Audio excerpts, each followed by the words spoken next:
you want to send out links to people via email or SMS, it's often handy to use a shortened URL.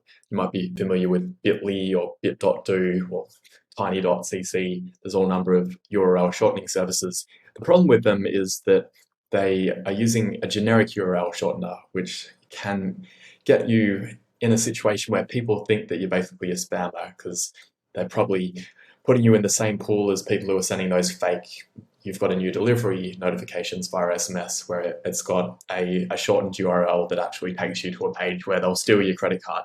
You don't want to be lumped in with that kind of a crowd. Instead, what I reckon the best thing to do is to have a shortened URL off your own domain.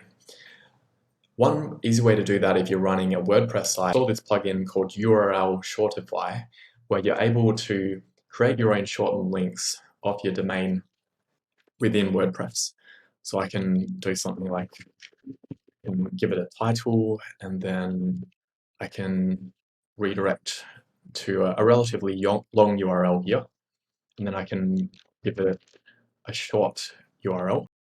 Very easy to use, no harder than what it would take to do it using bit.ly. But now if I go to that /YouTube URL, you can see it automatically redirects to the page that I want.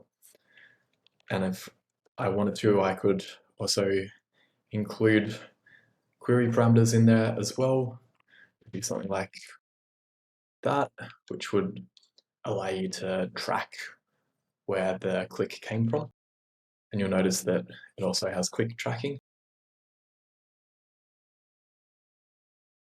So it works including the query parameters there.